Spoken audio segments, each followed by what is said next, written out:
After all this, you still... I still want that gas, yes. And you had better deliver. Welcome back to the Greenhouse, dear listener. Joining me again for his second appearance at the Greenhouse, please welcome back Josh. Hello, thanks for having me back. So, if you can't tell by the episode art and the title, we're hitting up everyone's least favorite recent media cycle surrounding Cuba. I think it's still ongoing at the time of recording, but as far as I can see, this one just came like a storm and probably died in 3 days of starting. Yeah, well, it was kind of ironic too because when we were going over when we were actually gonna do the recording session, It was hot uh, then. yeah, and well, literally right when I think it was like we talked about doing it yesterday, and like literally then the story drops that Biden basically plans on, I would say, doing nothing. But it's technically speaking, he is putting some targeted sanctions on some individuals that likely are already affected by the current embargo and other sanctions that are already on Cuba. But yeah, it was like, okay, hey, we're on the cutting edge. Yeah, they. Anytime Miami Cubans are brought into a news story, my eyes personally glaze over. But it's just that media operation they got going on there. It's brilliant, but it doesn't hold up like it used to. Probably Elian Gonzalez is like the last time they were able to dictate a cycle for a month onwards. Right, and I think even with all of this, I don't know that they're necessarily dictating a cycle. I feel like this is the B list, or maybe even the C list story on Mm-hmm. like the news. It's not a breaking headline. Even when I think this all broke out with the protests, you got a little bit of coverage, but I don't think I think Cuba is like very slowly losing like its salience on the American culture Yeah, which is it's as far as the hard. mainstream is concerned, at least. Yeah, because it's always been on the periphery. Like I feel like, and you can correct me if my view on this is wrong, but it's kind of like since the fall of the Soviet Union, they assumed that this is going to be a non-issue. Cuba manages to hold on, and then the Bush administration makes it part of their axis of evil theory. North Korea, Cuba, and Iraq somehow all being a part of the Yeah, same. I don't think they necessarily really brought so much Cuba on the axis of evil thing, but it did kind of reawaken in some relevance under the Bush administration, mostly just because of Gitmo, Right. um, and that kind of weird relationship that has somehow persisted even after all this time. That we still have this military base in what we otherwise declare to be a deadly enemy country. Yeah, and I think ultimately, before we get into the topic, I think it's probably important to first address that the average American, regardless of how politically engaged they tend to be, has this like given sorting mechanism of places in the world. Hmm. So there's that default list of countries that are bad, but I can't tell you why. Like North Yes. Korea, Cuba, China, Russia for whatever reason. Uh, I'm trying to think who else is on people's shit list. I mean, the entire continent of China. Africa that's viewed as a country, but it's not bad in those ways. It's bad because it's poor. Um, then Latin America is also one of those places that just gets broadly put into one stereotype as either a fun place to go on spring break or a cartel wasteland. Or Um, both, but yeah, on spring break it somehow cleans up. right, And right. But yeah, I think it's just one of those things where, save for those of us who have had our minds rotten by consuming politics as entertainment or study this, or we're all mentally ill. I'll say that. But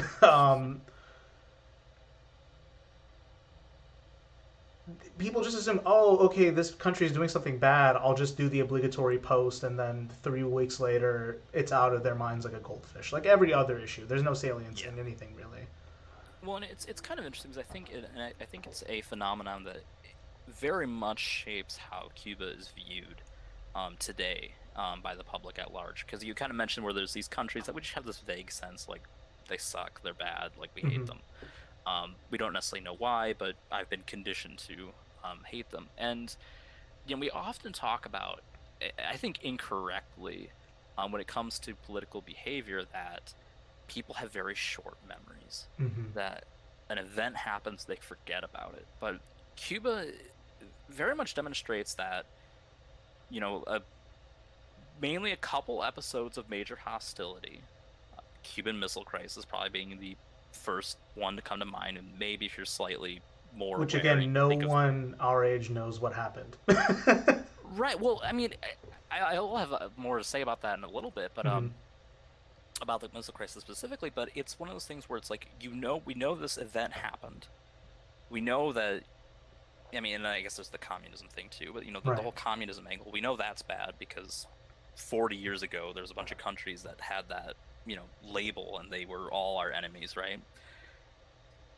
But time has passed, and little has changed in the perception of things. And I mean, it's so bad that, I remember one of the big scandals in quotes of Bernie Sanders' campaign this most recent time was an old clip where he said it would be wrong to say that, and I quote, everything was bad about Cuba under Fidel Castro. Not even a glowing review of the country, just an acknowledgement that it isn't a total shithole. Yeah, and I think it's one of those things about how we popularly conceive of history, or even, like, maybe this is just my view on this and you could comment, but it's like there's black holes in everyone's brains, like when they try to tell the story of how it went down, or when they try to, like, imagine how it could have happened. The kind of popular support that there was behind anti-war movements in the past that we just don't have these days, or just how. Well, I think to kind of go on that anti-war thing, I think we're at this, like, weird period where I think even the more hawkish people, at least in the public, are just exhausted from it. That, like, we accept, like, oh yeah, Iraq, Afghanistan. I mean, I sound very flippant about it, even though like, obviously it's an armed conflict, and that's not good. But it's one of those things that you've just grown so desensitized to. But like, no one's really pushing for conflict elsewhere. I was reading something the other day, even with, like, back when they were trying to, Bolton and a few of the others in the Trump administration were trying to push for war in Iran, and like, they just couldn't get it off the ground. It was like, oh, they may or may not have bombed an oil field in Saudi Arabia, like, or a refinery specifically, I guess. But it's like, this stuff that, like, you couldn't sell that to the public, and even with Cuba, right? No one's pushing for, even with all of the main issues of people kind of standing in solidarity with citizens over the protests, though kind of ignoring the full scope of why these protests are happening and whatnot, and the general conditions of Cuba. We have this. No one is asking, like, oh, hey, Biden, it's time to finally put Cuba out of its misery. We need to, like, just full military force take it out. It's like, no, it's just more of the. And to be fair, when you're this powerful and, like, the embargo has done so much damage to them, why would you use anything? Like, why waste the resources when you can just continue to strangle them? What's 15 more years of embargo? Yeah. Yeah, and I mean, to further just comment on that before we get to what this protest wave is, a lot of the hawkish fever is gone, like you said. And a lot of the people who seem to comment on it, it's like, what, op-ed columnists? Who reads those? Yeah, and even then, I mean, it's that most of them aren't, like, saying we need to, like, declare war on Cuba. It's just, It's just posturing. I mean, I do find it interesting that some of the proposed solutions are giving them more internet access. Like, send them PragerU videos. We're gonna, like, we can't even do that in half this country. Like, let's let's bring it I to mean, this. what was that propaganda radio that they would stream over? What was it, Radio Free Cuba or whatever? Radio Free America, whatever it was called back then. Yeah, I know. I kind of remember what you're talking about. I don't remember the name, but yeah. Yeah, they privatized that to PragerU. That's the plan. Yeah, and it was kind of interesting too. I guess to comment again on your whole like black holes of history thing, it's almost weird with the missile crisis, where at least in my experience, I felt like more than any single historical event in school, this got way more attention. You have an entire day talking about the missile crisis. Maybe it's missing some of the context. Depending on how advanced your class was, maybe you touch on Bay of Pigs, which was. Dude, I was in AP history. We didn't even cover it. Well, we didn't mind, but I think to be fair, I mean, in my class, the teacher had, not in my class specifically, but she later was reported by certain conservative students for teaching stuff that they didn't like. And we're not even really teaching it, just like read this, like, oh no, this is horrible, it's critical. I had to look at a picture of Frederick Douglass. That's critical race theory. Yeah, sad. That's kind of it in our education system. But it's weird that there is this fixation with this event that I think, if you grew up during the Cold War, I'm sure that, like, especially if you grew up literally in that moment, you probably have that etched in your memory. But it's weird where you're teaching people it, and there's just not a good frame of reference. Like, no one compares it to 9/11, which is kind of our generation's big moment. Mm-hmm. But I mean, how can you, right? It's like, well, something terrible could have happened, but it didn't. It didn't, and then especially when you learn that, like, oh, it was a response because we had missiles posted up in Turkey at the Soviet Union from the jump. That then you look at it and it's like, oh, okay, it's more tit for tat Cold War shit that kind of just glazes over everyone's memory, I guess. Yeah, and I think it's very much, and I would say this is probably true on both sides, where the United States and Soviet Union very much painted the enemy as this morally inferior group that they're willing to go to these like dirty lengths. They're going to put nuclear missiles on our border to nuke your community, like all that stuff. Whereas, I mean, I think like we don't need to talk too much about like the Cold War specifically, but it's important for like the historical context of this. But it's like there was definitely morally questionable acts on all sides of the conflict. Not to embrace modern both sides nihilism, but well, I think, like, again, like I espouse historical materialism on the show, and just understanding that, like, well, it's less that the great man theory of history and more of this is what happened, this is who was in charge at the time, and all people are gray. But before we get into that historical context, let's probably start with the present context, which is this unprecedented protest movement in Cuba, quote unquote, that I think has become a opportunistic target of the American right. So if I'm understanding it correctly, the nutshell version of this is the sanctions really have just worsened the condition of the pandemic somewhat. Supplies are running short. There's not even needles for vaccines. So it's reached a bit of a tipping point where people need resources. And of course, the intelligence community and right-wing elements are kind of leaping on this as the new chance to pounce on Cuba, if that's correct. Yeah, I think that that's generally my take on it as well. I mean, I think the usual rationale given here, at least, is that they're really protesting. I mean, conservatives say they're protesting communism. I mean, the fact of the matter is, if that was the case, we would have been seeing protests of this magnitude for the past 50 years, and it just hasn't been there. But you have, I mean, so to some extent, it's like is the government mishandling the situation? There are certain steps they've taken as far as like detaining protesters to some extent. Sure. However, does that situation sound familiar to any other country on the face of the earth? Maybe the one we're in. Yes, exactly. And I think you're absolutely right that it's sort of like this zenith event of like kind of the right sort of trying to take like this moral high ground on really two key issues. One, um, it's like this anti-communism thing, as expected. They're protesting communism. They're leaving the country because of communism.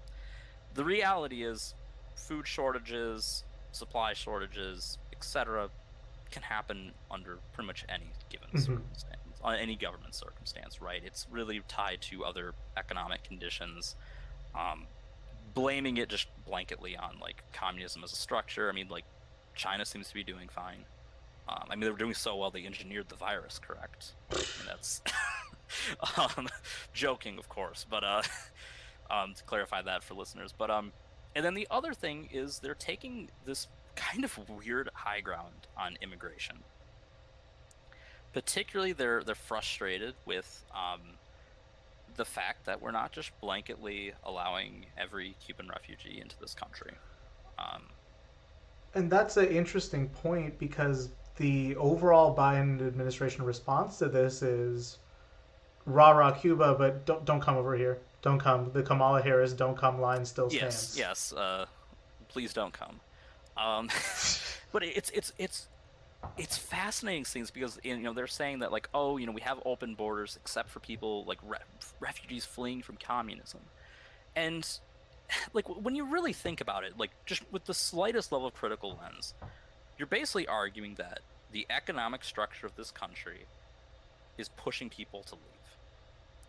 Is that really any different from anyone else leaving their Latin American country? Some of which have governments installed by the CIA. Yeah, I mean, and it's they have different, they don't have communism in their titles, Exactly. but that's like the idea that that's all that matters for this is, I just think is preposterous if you think about it Hmm. from even just more than 1 second. Fundamentally, if you're trying to get into this country from anywhere, I mean, we always look at like the pull factor, right? Like we're the land of opportunity, which I mean, I know we kind of criticize that a lot, but Hmm. it is true that we do have opportunities here that you don't have in other countries, but we very rarely, outside of this one specific case, look at the factors that push people to leave their country. Hmm. Yeah, and this is something that I think was it Matt Bevins, Vincent Bevins, I forgot the name. He was the author of the Jakarta Method. Um, and he did a couple interviews with folks in I think Bolivia and other parts of Latin America who had Mhm. family members flee to the United States, and he kind of just asked jokingly that liberal approach of, well, don't you think it's magnanimous of America to accept them or something like that? And they said, well, go fuck yourself. That's not why they're going. It's because there's nothing here. People have to do Yeah. what they have to do to put food on the table, and if that means sneaking into the heart of the American empire to be able to get a basic level of safety or a basic level of having access to goods, that's not actually, I mean, that stands in direct contrast to the uh, welcoming of people type of narrative that we Mhm. have. You know what I mean? Yeah, and I mean, and it's also just kind of ignorant of like the general migration history from Mm-hmm. Cuba, period, which is always, I mean, the Cuban Adjustment Act, which was passed in the Mm-hmm. 60s, and they've amended it a few times, really gave um, probably like the most flexible and easy path to citizenship for immigrants anywhere to the U.S. Right, and Originally, it was like if you're here for 2 years after you made it on the boat, you're here for 2 years, you're eligible. That was later changed to 1 year. Um, and then they later, I mean, but after a few major waves, particularly, I think during the Carter administration, you had a big influx of like I think 180,000 immigrants, mm-hmm. which, as you can imagine, that level of instantaneous push of people into the country does cause some structural Mm-hmm. issues, particularly with the system as it is, and we've had this very, I mean, like most liberal proponents of immigration reform would not propose extending this to every country. Like it is incredibly like generous that like this is really enables. It's a literal holdover of the Cold War. Is really what it is. Yeah, it really is. And like as I said, like no, I don't think the most liberal proponents of immigration reform wouldn't say like, okay, let's just take this to everyone, because they know that that would cause. I mean, there'd be some political costs, but like they know that that would cause like real issues as far as just creating a flood of migration here. Right, and I think it's also we mince words when it comes to ideology. A lot of Americans like to believe that everything's based in just compromise and, Hmm. you know, the dirty business of politics doesn't taint their law. But, I mean, that act was politically motivated. It was Yes. literally a kind of, slap in the face of the Cuban Revolution. It was a kind Hmm. of way to welcome back any potential allies into the United States who could help.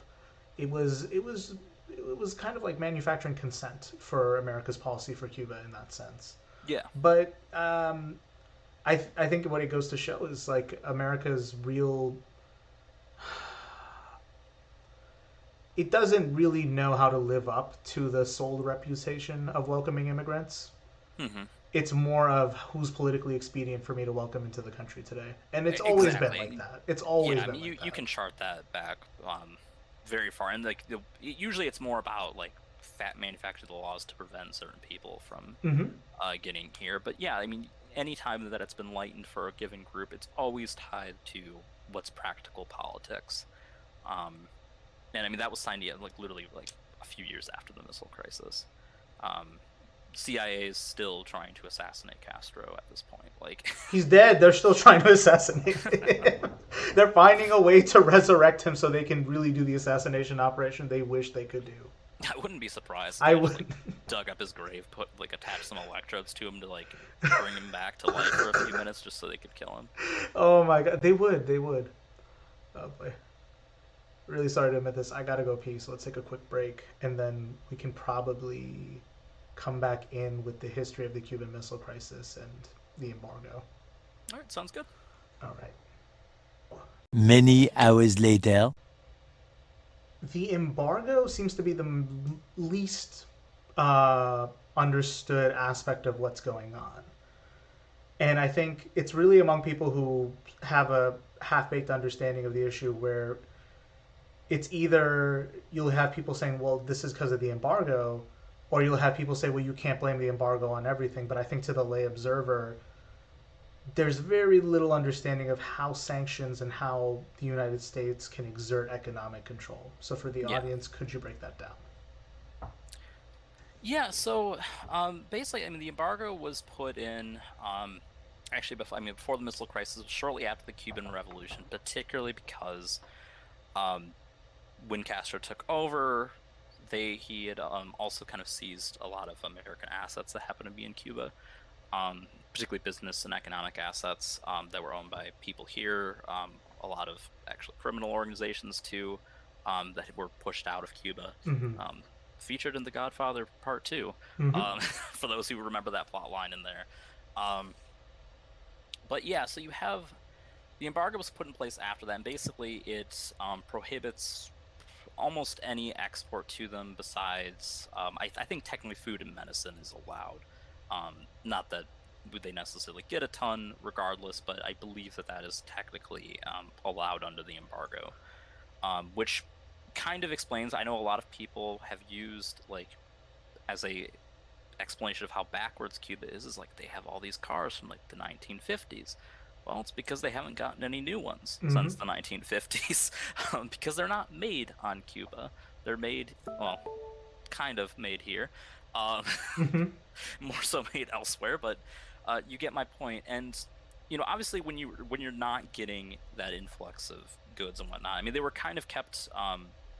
They had pretty good economic prosperity back when the Soviet Union was around, and they had that trade bloc that they could actually connect with and whatnot. But since then, they've largely been pretty isolated. Castro had attempted to kind of prop up revolutionaries in other countries. Che Guevara, who actually helped him with the revolution, was one. But like a lot of these people were less successful than him. They were, I mean, Shea was killed um, by a CIA op, or assisted op at least.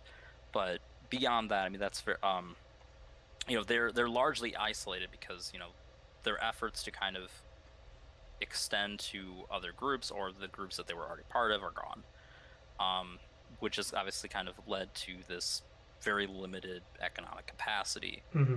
Under Obama, like in his last term, which might explain why the fact that he would time it the way he did might explain why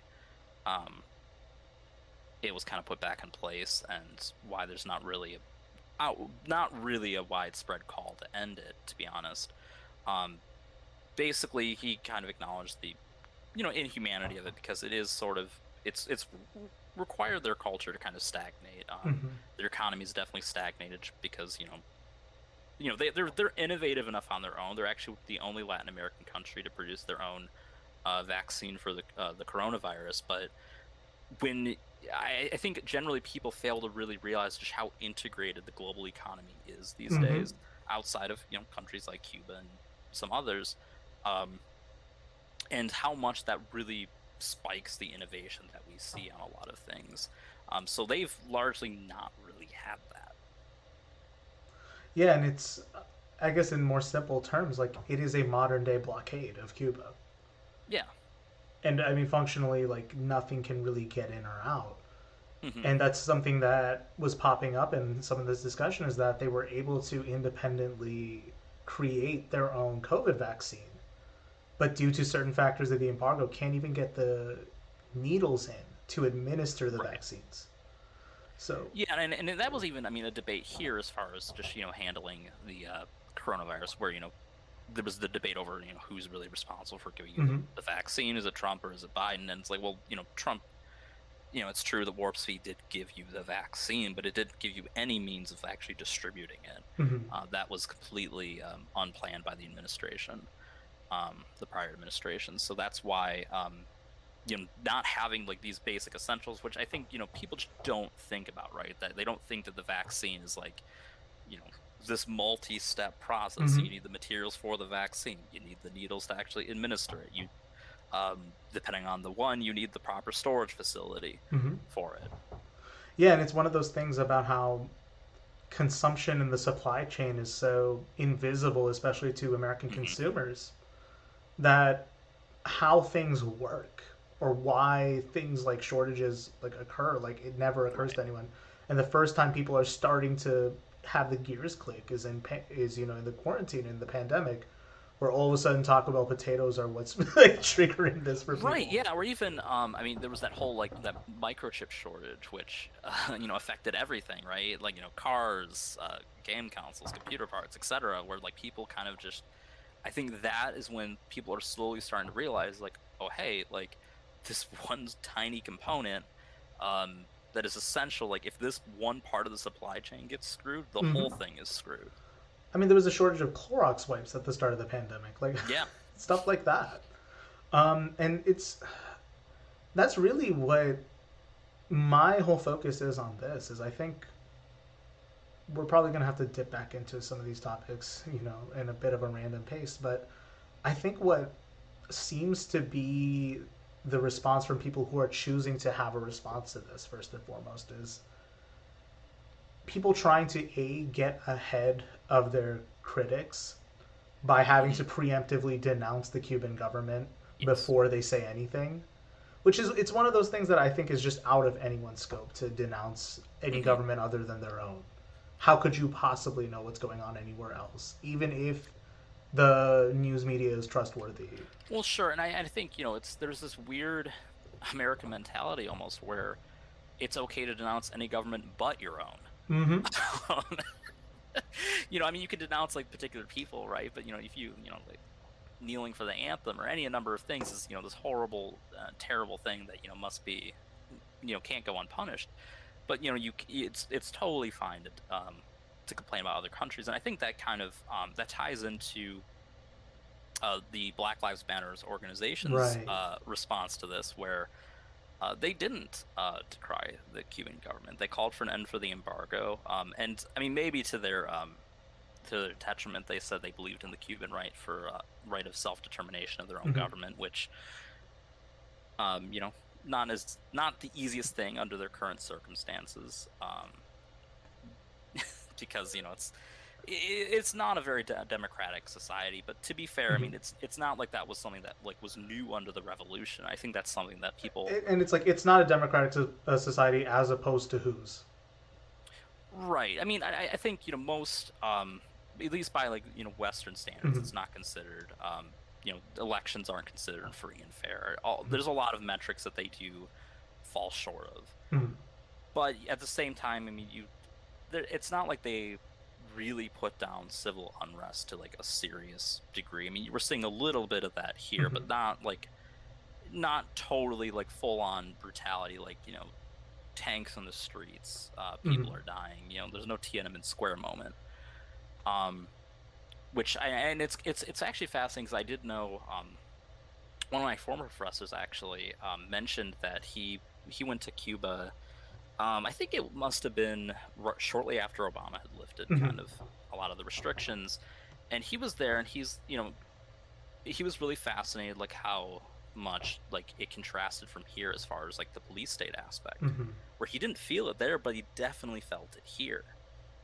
And it's very much kind of gets at your point, right? Where it's like, can you really criticize some of these other countries for some of these things when you aren't willing to, have that self critique of your own country? Mhm. Because we fall short on so many of the same issues. But yeah, so like the kind of like back to the BLM thing is, they called for an end of the embargo, but they said that they kind of stood with the government and the people, and that drew a ton of criticism both Mhm. from the right and the left. Um, from the right, they kind of used it as, "Ha, we knew it, you were communists all along. What's the real objective of your organization? It's not about people's lives mattering." And then on the left, I think a lot of it was just kind of like academic pedantics, Right. where it was just that fixation on, no, they're not really democratic. So you Look at can't this like this graph statement. of freedom. Like. Yeah, like so this whole statement is bullshit. And it's like, well, there are issues with Mhm. this take because, like I said, like that is a problem. But like again, it's just fixating on that ignores the larger problem, which is the embargo and stuff like that. Right. That Right. like they don't. I mean, even if they wanted to, right? They don't have the means to. I'm not saying we should promote this, but they don't have the means to overthrow their government or something like that, right? Right. Um, unless the CIA Well, I mean, they've been chooses a trying select with. group of felons, right? Um, but Yeah. and as I said though too, like and I think maybe it is important to notice that like Cuba's like democratic history. Not saying that they're like people that are like abhorrent Yeah. to democracy, but that I mean, they just don't have a strong history of democratic regimes. I mean, Mhm. Batista before Castro was The Spanish Empire also, before him. You know. yes, it was it was very horrible, and like, Mhm. and I think there's like kind of this ignorance or like this kind of this black and white thing where it's like it can be both true that Cuba is not perfect Mhm. today, that there are plenty of things that you can fault that country for and their current government for, but it can also be true that it is that what came before was just as bad if not worse. Mhm. Mhm. And that how much you'd consider it to be worse probably depends on your own politics.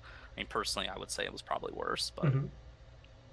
Yeah, and I think again with the BLM statement, it's just one of those things where it's like it's posts are posts, in my opinion. Like they can be yeah. very frustrating and problematic, but without any real force or action to back them up, what is anyone going to do about any one thing of them? But I think this was useful. So Felix Biederman from Chapo was saying this, and I broadly agree with it. Is that as an American citizen, you don't really need to have an opinion on the Cuban state or on Hmm. Cuba in general. You just need to be opposed to the embargo and any kind of CIA fuckery, which honestly is really all any of us can do in our position. I feel like. Yeah, absolutely, because it's the only thing that I mean, it's the only thing you have any real minimum control over, Mhm. because you can pressure to put an end to the embargo. I mean, I mean, going in the streets protesting the Cuban government, I don't know what that's going to do for you here. Which is That's funny because did you see that post of someone who was ostensibly a liberal and they went to one of those Free Cuba protests? I didn't see this. And okay, No. so it was literally. I'm just assuming she was liberal because of the content of her tweet. So it's her looking confused at a protest. She's wearing a mask, uh, all the gay TM clothing. I can say that. Um, and the caption in the tweet is, "I'm at this Free Cuba rally, and there's all these police and Trump people who are also in favor of this. What's going on?" And it's just in real time people realizing, oh, what's going on here, and how Cuba has been a pet project of the more like religiously devoted right wing, the religiously devoted to capitalism types. You know what I mean? Yeah. And also something about the BLM statement that I was thinking of because I talked to you about the Blowback podcast, and I think it's good for everyone who wants a more interesting look at the Cuban Missile Crisis, Cuba before the revolution, and kind of the fuckery at the mob, at the CIA, with JFK's office. It's good at discussing that entire period of history, and I'm basically quoting it at this point. But um, there was a good segment where they talked about, especially at the time, among black leaders and among the black community, there is a historical understanding and solidarity with Cuba, with Fidel specifically, I guess. And it's one of those things where it didn't exactly shock me that that was BLM's take. You know what I mean? Right. It actually kind of made me happy that people still remember that. And I think that's probably another thing that we all get roped into as internet leftists specifically is that the specific personality of Fidel Castro and his role in the revolution versus, okay, but how did the government function and all that stuff.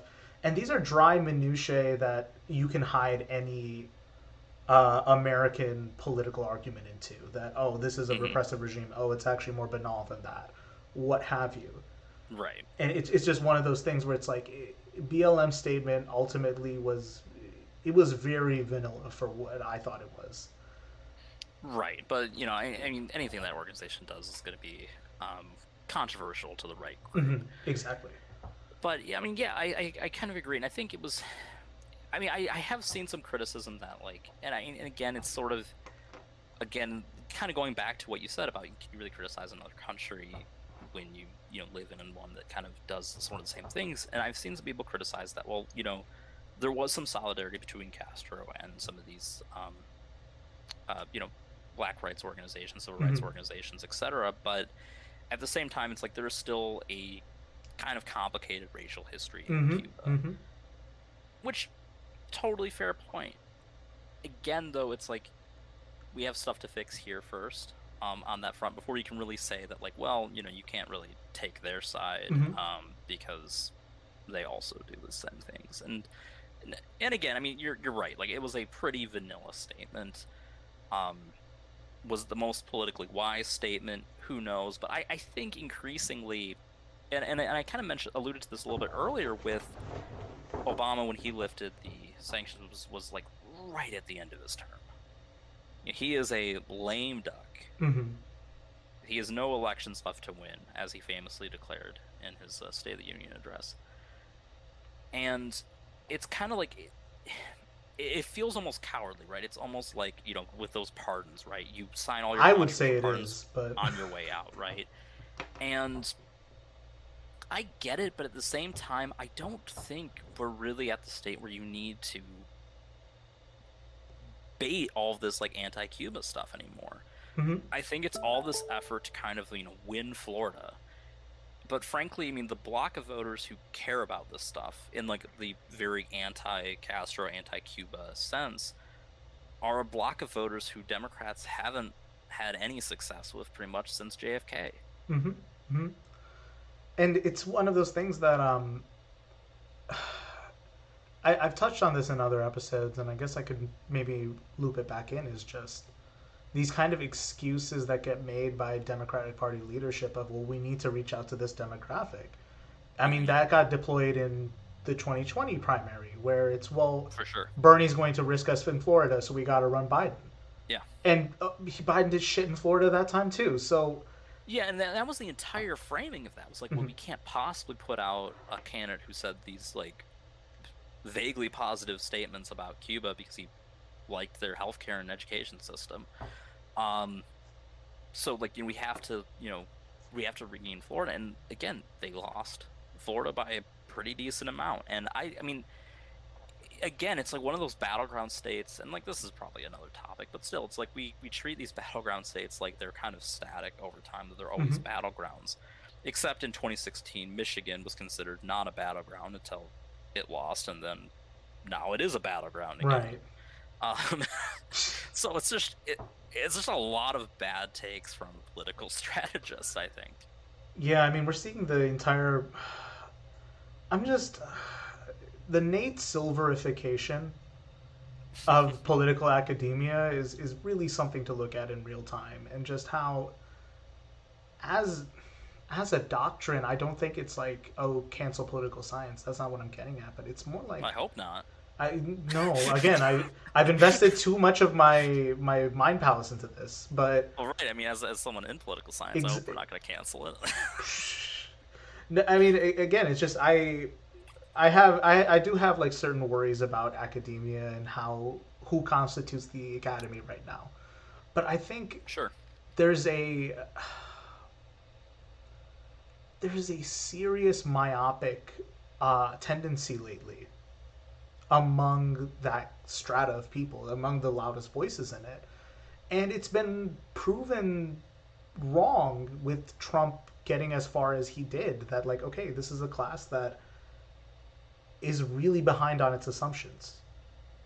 But they still keep coming at it. And I mean, I've mentioned this jokingly, but did you see this recent outburst on Twitter? Sorry to keep bringing up Twitter, dear listener, but of someone who made this just bullshit graph of like freedom in Cuba versus freedom in America, and basically alleging that America during during the antebellum period was more free than Cuba at any point. Oh my god. Like, how do you? First of all, that's bullshit. But how do you prove that mathematically? How do you display that mathematically? That's bullshit. Right. Yeah. Well, I mean, so I guess like for a little bit of insider thing on like freedom scores. I mean, those are done by experts. I haven't seen any that go to the antebellum U.S. that give it anything that's glowing in any way. God, because even women didn't have suffrage then. So like, what did you? Yeah, that's an amazing take. And I mean, we can galactic brain level. We can just do a whole episode on just like academic politics takes and whatnot, and kind of, you know, some of the issues, because I do agree. I mean, we're taught, like, you know, in grad school, and I mean before that too, but grad school particularly, we're trained to care about kind of quantitative evidence, to the point where we kind of ignore certain things, and some of these measures are inherently, you know, these quantitative measures are inherently subjective, right? I mean, a freedom score, you have to base that on something, and again, they're kind of, you factor in that they're averaged out across these different experts, so their biases sort of balance out. But at the same time too, it's like I mean, I've done research specifically on the political views of people in the academy and whatnot, and they're very, I mean, they identify as liberal, but it's to varying degrees, and you can tell, just I think there's just a very different culture that, like, and they claim that, you know, bias doesn't affect them, but I think it definitely does when it comes to the interpretation of these kind of important measures, right? Of like freedom, what's free, and stuff like that, and what constitutes as being like a suppressed regime, things like that. And that's not to, you know, say there's not good research out there, but I think you know, very much I definitely am critical of the kind of political analysts, like the Nate Silver model of I mean, he does some good work too, but again, it's like, I think there's this kind of fixation on this is what it takes to win, and we have this very narrow conception of what that is, and oftentimes it means that issues like Cuban embargoes and other things have to be pushed to the wayside. That those are, your dirty little executive orders that you pass at the 11th hour of your last day in office.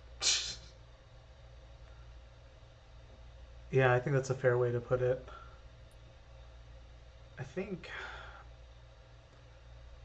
I guess that's the thing, is with this topic and how it arose, it was kind of just AstroTurf at the end of the day. There wasn't really much to dissect there, other than this is part of a long series of AstroTurf around Cuba. And I think it is interesting, though, seeing...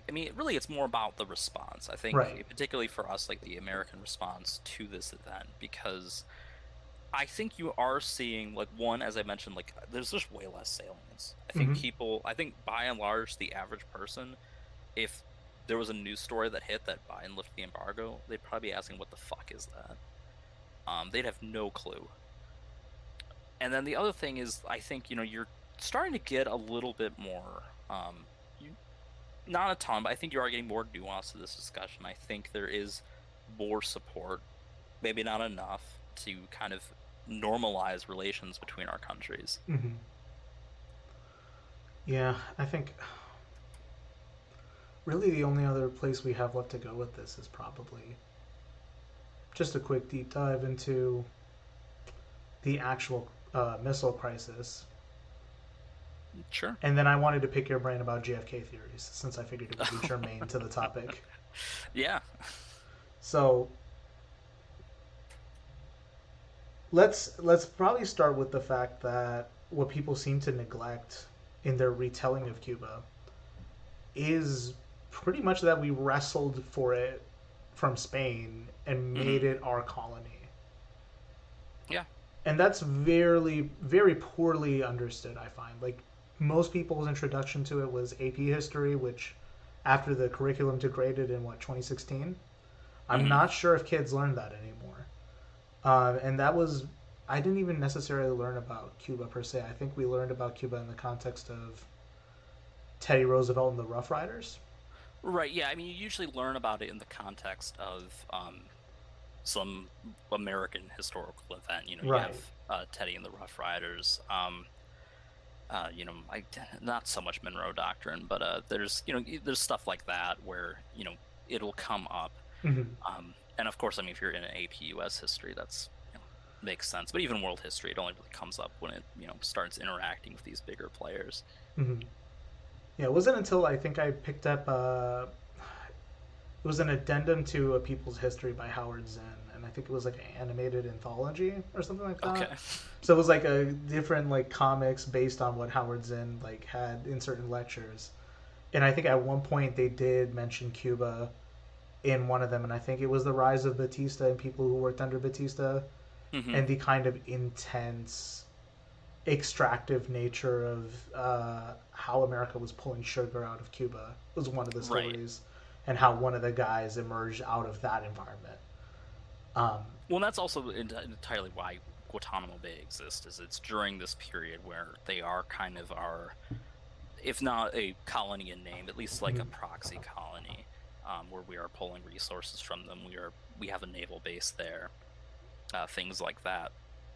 And kind of to get to that, you have eventually the revolution takes place because of the repression under the I guess it's technically the second Batista regime, because he was in power for a period, and then he actually went stateside and developed some business connections here. But when they were overthrown, you have some assets that were seized. You have these American exports that or imports, I guess, that we were getting from Cuba stop. Castro takes a very anti-American, anti-imperialist stance.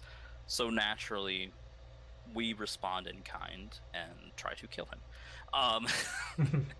And the most famous example of this, there's a ton where they try to put a bomb in his chewing tobacco, things like that. And that's where we get those amazing stories of the different assassination attempts on Fidel, right? And there's that one that's iconic of they send a female assassin to go kill him, and then she breaks into tears and is unable to kill him. And they end. That's probably one of the better. There's all kinds of fantastic anecdotes. There's You could almost do a whole episode on just like fantastical historical anecdotes of failed assassination attempts of Castro, of everyone else. I mean, everyone loves, the one about Andrew Jackson where he's shot and then beats up the guy, right? Like, Oh yeah, all yeah. these things that are just almost like too fantastical to be true, but Right. yet they are. Magical realism, if you will. Yeah, and the best example of kind of like these operations to kind of reassert American interests is the Bay of Pigs operation, which was proposed under the Eisenhower administration, but he left office before it would take root, and JFK kind of, very early into his term, just kind of like, okay, cool, like I'll sign off on it, like might be, some good, political points if this goes off without a hitch. It doesn't, needless to say. It fails. There's a lot of reasons as to why it might have. The biggest one just seems to be that, it was a poorly organized group. There were people that JFK didn't want in that group. There was former Batista supporters. There was other groups that weren't in the group that maybe should have been in. And in general, like, a lot of people blame JFK for not giving it, the full teeth it should have had. Yeah, and that kind of leads to, obviously, just the complete, obstruction of this relationship, which ultimately leads to the Cuban Missile Crisis, which, I mean, you've kind of mentioned that we already had missiles on Soviet bloc states ready to, strike at Russia if we needed to. So that encouraged Russia to not kind of naturally get their only real option here, which was Cuba. And Cuba didn't initially solicit that relationship, if I recall correctly. Like, of course, it was a two-way street, but Cuba started off independently, and then it turned into needing the USSR as a ally explicitly, because at least as far as I can recall, Fidel was not fully on the communist train yet. Well, I think he was, but I think he was more of like a philosopher with it. Right. Because, I mean, at this point, right, and this is under Khrushchev, and I think, the Soviet Union is much more of this kind of bureaucratic state. The whole idea of vanguard communism is fully in effect there. And to an extent, I mean, I would say Cuba sort of fits into that mold as well. That's why, it has a lot of the, repressive elements of its regime is, because it's kind of that communist vanguard, which, for the listeners who might not be familiar, the idea of vanguard communism is that you need to have like a relatively strong state to kind of enforce this new norm, to kind of fight back against capitalist interest and people who might try to revert things back to course.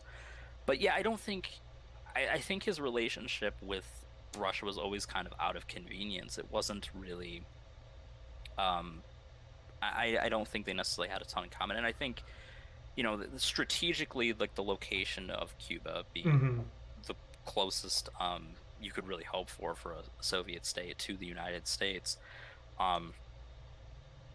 is I think that was worthwhile to them. But there's, like, it's also logistically a little difficult to keep that connection, because you look at everywhere else that was part of the Soviet Union or within their bloc, they're all right next to each other.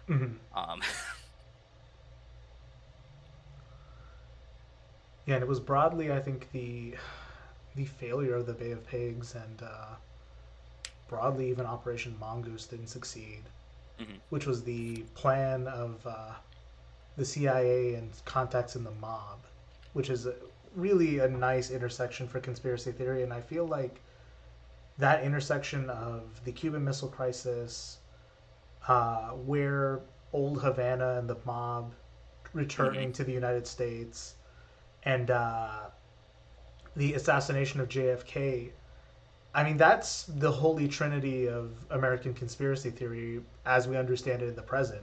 Every modern conspiracy theory ties itself back to that. And I mean, that took a direct jump to Vietnam, took a direct jump to Nixon, took a direct jump to MK. I mean, I'm not sure if MK Ultra is pretty recent, I think, if we really look at it. But I think, yeah, New World Order is probably like the most recent strain of it, and now we're at QAnon. But QAnon would not... the JFK conspiracy ran so the QAnon could fly. That's how I look at this. I mean, because if you think about it, I mean, you even have Trump dabbling with these conspiracies, and without him, you don't really have QAnon, at least in any successful form. But and yeah, the I mean, invocation right. of JFK Jr. and QAnon. I mean, yeah, but I mean, you're absolutely right that it is like this holy trinity, because there's such a broad range of conspiracies that very much continge on JFK being killed by someone. Cuban elements. Someone. Well, we know he was killed by someone. Yeah. It's just the belief that it was not, or it was either not Lee Harvey Oswald, or he worked in conjunction with others.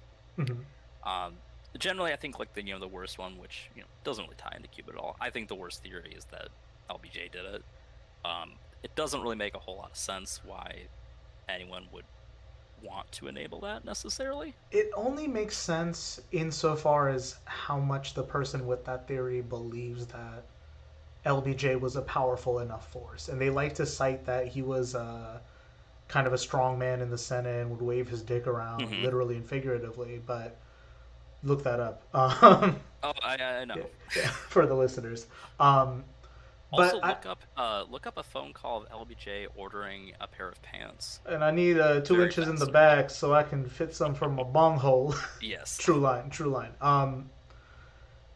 It only works insofar as you think he has any clout in the security state, and I don't think he did. I really don't think. I think that's correct. If anything, his influence only goes as far as the Texas Democratic Party and certain elements of the Navy.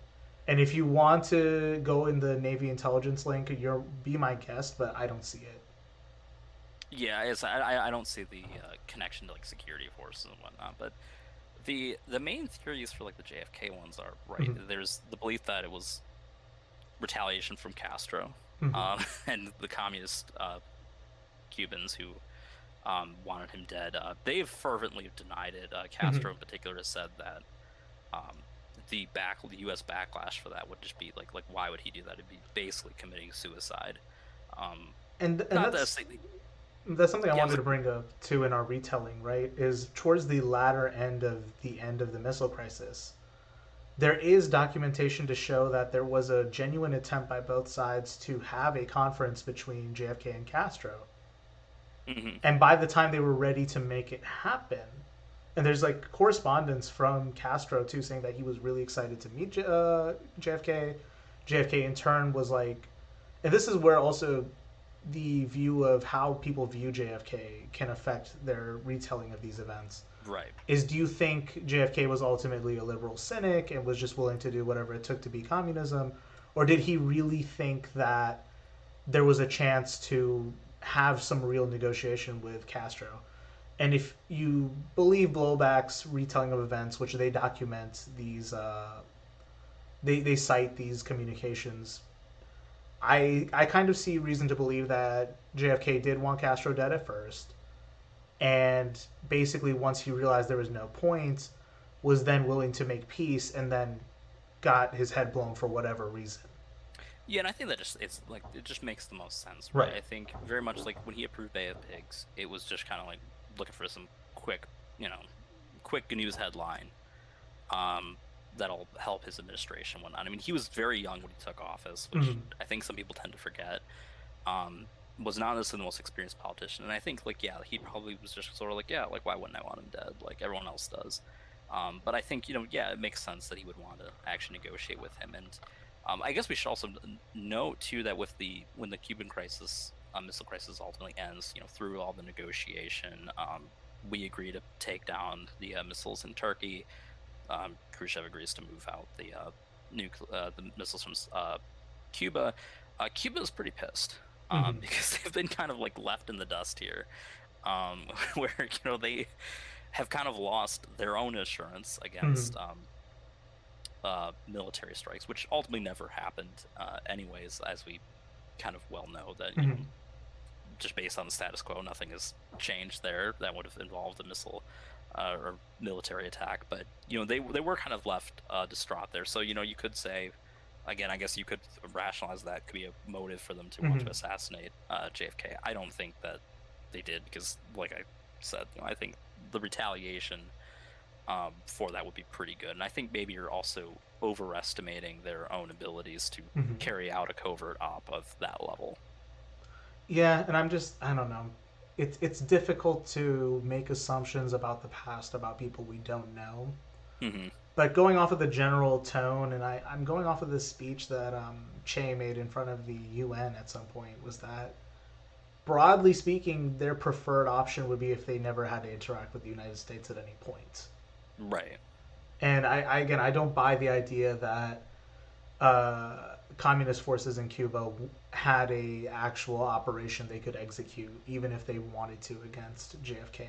Mm-hmm. And I don't know. My own personal thing with conspiracies is that I love reading about them. I'll come up with what I deem plausible and what not, but there's really nothing you can do aside from read them and go crazy. So I try not to get too emotionally invested in them. But the one aspect I see that keeps coming up in not just this story, but even in events in Latin America later, is that triangulation between the State Department, the CIA, and the mob or criminal elements. Mm-hmm. And specifically when after Cuba, I can't speak for what happened to all the mob ties immediately after, but what I can say is with the CIA's role in Latin America with the drug trade, with our continued involvement in Latin America even after JFK's assassination and what have you, that's just an element in all this that I can point to, and I just say, I can tell in my gut, this does not look right. And every time you look at it, it doesn't look right. But can I say for sure what's going on? Absolutely not. Well, and we can kind of look at, sort of the evidence that's been presented for that too, right? The idea that, it was kind of anti-Castro Cubans that actually went after JFK, which kind of relates to all of that, because you have the mob, which was kind of expelled from Cuba post-revolution, kind of forming, an alliance, so to speak, with some of these anti-communist, anti-Castro groups. And, as you said, like the CIA kind of being complicit with some of these groups, or, and trying to empower them to achieve objectives of their own in Cuba and elsewhere. Mm-hmm. And I think, like it's one of those things where, are they actually responsible? Are they just, the convenient benefactors of beneficiaries of this event? Who knows? But there is definitely that element of suspicion there, which is why, we keep going back to it, right? Yeah, I mean, these are the things that. And of course, Ted Cruz's dad was there. The day of the. I keep forgetting about that link. No, and also, I don't know if you listen to Chapo or not, but they had a good series on George H.W. Bush called Poppy. And it's more deeper into the conspiracy lens. You can come to your own conclusions. But H.W.'s connections to the CIA, his mysterious presence or lack thereof during the JFK assassination, that's another pretty compelling theory. I can't say for certain, but knowing the Bush family's role in the Republican Party and its specific... Well, and then knowing that his son did 9/11 too. I mean, see? See? Very fertile ground. And then, of course, immediately after does... If like these conspiracies, like there's that thread that just like there's always that little bit that just goes further down into the next thing. And it's one of those things where it's just like, I cannot say anything with certainty. I can't even tell you what I'm thinking. But this doesn't look right, and I know it doesn't. So yeah, that's, I guess, I don't know. Final thoughts on who do you think did it to JFK? Who do you think's behind it? If you had to, parody, satire, if you had to do something, who would you target? I think I definitely am suspicious of the CIA link. I mean, and also like who's the best equipped to cover up any evidence of wrongdoing, right? Mhm. It's the CIA. It's not, Castro's Cuban forces that have been, anytime they've done anything has been pretty public. It's not like, Right. The revolutions they were trying to prop up elsewhere were secret. Mhm. So yeah, I don't believe that. I think, whether or not, the other um, anti-communist, anti-Castro mob groups are related, it could be. Oh, and I guess it should also be noted too, I guess tied to the mob, is that they were Robert Kennedy, as the Attorney General, was also pushing hard against organized crime. So again, all the threads are there for a juicy conspiracy theory. But yeah, I think that the CIA is probably involved in some capacity. That's my theory as well. Is it's some intersection of organized crime and the mob. Um, I don't see how the Russians or Cuba could even do anything in this case, even if they wanted to. I'm not sure how they would go about it. Um, and this is something that I guess to wrap it all together, I'm realizing now is like this would be prime time to bring back up the JFK conspiracy in the mainstream. With all this talk about Cuba, this would be You're the right. perfect time. And I guess your point about salience is proven correct once again. Is that this was such a low stakes news cycle? I guess. I mean, it's still high stakes for the people of Cuba. Don't get me wrong, Right. Yeah. Absolutely. but it's so low Yeah. When I stakes. was when I was speaking of the salients, it's entirely from like the U.S. end, and like Mhm. obviously the things happening there, you know, they obviously aren't great. Whether or not it's from the protests themselves, or the actual material conditions, which I think motivating the protests, which I think are definitely the real problem here. Um, it's definitely rough there, but I think like from here, it is such a. I think people just don't care anymore. Even like I think Cuba. The most interesting thing about it for most Americans is the connection potentially to these JFK Right. assassination theories. As I said, you get a few pages in your history book on the Cuban Missile Crisis. Depending on the class, as I said, like I remember like learning about it more than like any other single event. I mean, the history books weren't really talking about 9/11 because there's really no need when you are teaching it to people who are there. Right. But yeah, I think it is losing salience. I think people, and maybe it is just tied to like a general fatigue that people have over and maybe over politics in general, but Mhm. but also like kind of just over conflict. I think we've just grown so used to it, and I don't think anyone really wants to divest any more effort or resources into harming more lives. Yeah, and I think that's ultimately the one positive trend because even when you see among the cultural right this kind of worship of operator culture or wearing Hmm. tactical gear, it's I can kind of say safely that save for like a marginal percentage, most of it is performative. Yeah, I absolutely. really don't think there's a I mean, January 6th, maybe, but even then, I mean, I was like, that might have shown that there was like a little bit more. Like, you can't totally wave it off as a joke, but even then, it was yeah, like, all things considered, it could have been a lot worse if they were actually right. as, vicious as they kind of profess themselves to be. Right, and I think it was I mean again, this is not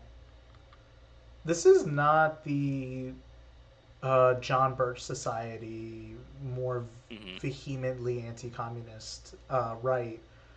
I think again, like a lot of American political culture at this point is largely performative. It's largely an expression of what side of the culture war you tend to fall on. And Well, I think we're even seeing that with some representatives too. I know I mm, saw this one interview with Eric Swalwell, who was talking about how like, particularly it was about Gates and Cruz, how like he used to work with at least Gates because they're both in the House and on like some issues mm, like related to like marijuana and whatnot. And he's like, this guy used to be like a little bit more reasonable, and even then, like he'd kind of laugh at himself over like the character that he's playing.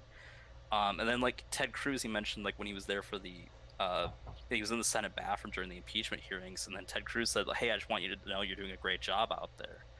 And he's like, "What the hell are you talking about?" Because this is literally like when he's like Swalwell is being like name dropped on Fox News as like the devil, basically, on all these things by Ted Cruz, by all these people, and they're just like, "Oh yeah, good job," because there's just this idea that like I think it's very much that like you have these representatives just like the people in the culture who are performing this role, Right. and I think in that case I also think that like Cruz also thinks that like Swallow's also performing a role. So it's just all it's just all an act, it's all professional wrestling, whatever. That and I think that is true to some. I mean, even seeing it with some of the vaccine pushback now, right? Where there's suddenly like all these people are just like, oh yeah, you should totally get vaccinated. Mitch McConnell's like, oh yeah, we need to fight misinformation. It's like, you've been playing footsies with these people. Like a year and a half now, the right has been broadly organized against vaccines, and now it's kind of like, actually, we're in favor of it, just don't hold us accountable for exactly. And yeah, I mean, I've kind of spoken at length about the Kush vlog and Matt Crispin's like take on this, and it's not even his exclusively. I think a lot of people have mentioned how politics has become a spectacle at this point, and with literal people doing performances in this spectacle, it goes to show how like cycle to cycle the seasons in this program are just tending to get worse, and they're not even getting metabolized through the culture war like they used to. I mean, Cuba was one of those things where I think, at least I remember, like with Syria, and anytime there's another conflict like that, people will do the obligatory post with like that blob art style and the nice like soft text. Sure. But it just, save for like the most online people, I could not find anyone to speak on this. Even like among like more liberal or more right-leaning family members, no one had anything to say. This was kind of just a Miami industrial complex event. It is weird because like I was like, kind of why I wanted to talk about this was just like how frustrated I was like seeing a lot of like the Twitter stuff like that. But like you're right, like on Facebook, where I think you get the more like you get that a little bit more personal touch there. Not to sound like it's a little more visceral on Facebook, but it is it's a little bit more that. And I was like, like I didn't see anyone talking about it on either side of the aisle, and and it's and maybe it's because there's no real loss of there's not like real blood on the pavement, so to speak. And I wonder if that's part of it, but it is. I'm sure probably like in Florida, if there's any listeners there, they're probably like, what are these guys talking about? It's on the news every second. I have to see. I'm gonna check our listener demographics and figure out who's in Florida. I'm sure it's probably a bigger story there, but I mean, I got love for all my people in Jacksonville, but I have not seen any of you tuning in. So, but yeah, like usually these kinds of things get absorbed into the culture war, and I mean, with especially particularly large spectacles like those surrounding BLM, like those surrounding January 6th, it's great to just for that drumming up of the culture war, because then you can easily sort yourself into this is good, this is bad. Nuance has already been thrown out the window, but I'm not sure. You can start adding your ignores on social media. Right. Like you could, like, dislike, and ignore. Yeah. And I think maybe that's the overall attempt of maybe Biden's America as a whole, is let the spectacle happen, but let it die down to whatever extent, because it was a great. I mean, it happened in the Obama years, albeit I think it was still the same people speaking as we're now. Mm-hmm. But I think with Trump, it was a new thing every week, so you could feed the content machine. And now with this, I think there's a literal week gap between these cycles now. Yeah, I mean, it's kind of. I mean, I don't know if it's like part of it might just be a political salience, just down, period. I know that the right has really failed to mobilize any efforts to really against Biden, the way they were with Obama. I mean, you had Tea Party rallies almost immediately, and other things like that. But Biden really hasn't had anything like that. It's people who suffer through him in silence. I mean, or yell at. It's all op-eds and posts. I mean, if you're not on Twitter, you don't see it. Yeah, and even on Twitter, I mean, you see it, but like, it's not like it just seems kind of incoherent. It's just like it's noise. It's not really like, oh, we need to stop him for doing X. It's just like, oh, fuck him, like hate him. But that's it, and it's I mean, it's kind of weird. Where like even like I mean, cable news like CNN is losing like the top slot to just like entertainment now. Would have been unheard of under the Trump administration, but now it's like, yeah, like Don Lemon's got Biden on, and he's not the top show on TV in that time slot. Which again, like, I feel like Biden would be funnier than Trump if they just let him off the meds a little bit. If they just like, if we got put him back on, I don't know what causes whatever the blend is, where like he loses his train of thought halfway through, where he's like, come on, man, when I was back in Scranton, and you'd be at the store where the Latinos were with the pomade, and you'd be asking women why'd they wear lipstick, and I'm sorry, man. As tone deaf as half of these interviews have been, I have admittedly been very entertained, like when he's like just driving a car, eating ice cream, right? Like those interviews are completely tone deaf, and I like don't agree with what he's saying like in them most of the time, but they're pretty funny. just in terms of like, and I get in trouble for saying this, but it's like, when you can just like take a second to relax a bit and just look at it for like what a fucked up story it all is. Mm-hmm. Trump was hilarious to watch. Trump was just the cattiness, the dementia, all of just the gasping for air on the White House steps after. Oh my god. Folks, I wasn't gasping for air. You have to believe me. Like, everyone talks about how they want a mentally ill bisexual person to be president, and it was Trump. I can say that. But I feel so good. I want to kiss everyone, not just the girls, but the guys too. He said it, folks. He said he had love letters from Kim Jong-un. Like, that's all the evidence. That's all you need. I mean, oh dear God. Yeah, I'm not sure, because I felt like this was a good discussion. I feel overall, but I think if it feels bereft of any content, dear listener, it's because there wasn't really any to begin with. There wasn't much to unpack here. Yeah, I think we just had like some stuff we wanted to get off our chest and whatnot. And... No, it's always good having you on. I think you're very good at this podcasting shtick. Thanks. So yeah, any closing thoughts before we go into plugs and whatnot? Yeah, not much. I mean, it's kind of it's one of those stories where, I mean, I guess there's one thing I will say, like with the salience that's a little disappointing, is that I feel very much that like the Biden administration could end the embargo, and it might take a day or two on the news cycle, but there wouldn't be any real consequence. Mm-hmm. So I think it is disappointing. Like that lack of salience is a double-edged sword in the sense that like I feel very much that it also opens up action that's just not being taken. And that's disappointing, but I mean, welcome to Biden's America. Mm-hmm. Yeah, I think ultimately with some of these foreign policy topics, people tend to be overwhelmed to some extent, and especially like it can be blinding to look at all these conflicting reports at times, or if you're highly online, you just see a lot of hot garbage. And I think, insofar as what you can do and insofar as what you need to believe, I think deep down all you need to do is just be against our sanction system and any kind of foreign intervention we do that's intended to be this negative. That's really the only opinion anyone's obligated to have.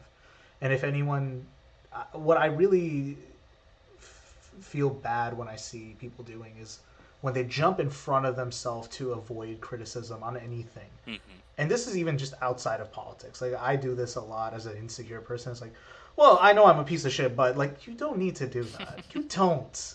People will discern it, first and foremost. But it's like when people say, I think the government of Cuba is bad, but like, even if they are, like, you have no way of knowing this as an American probably in the Midwest or East Coast or wherever you are.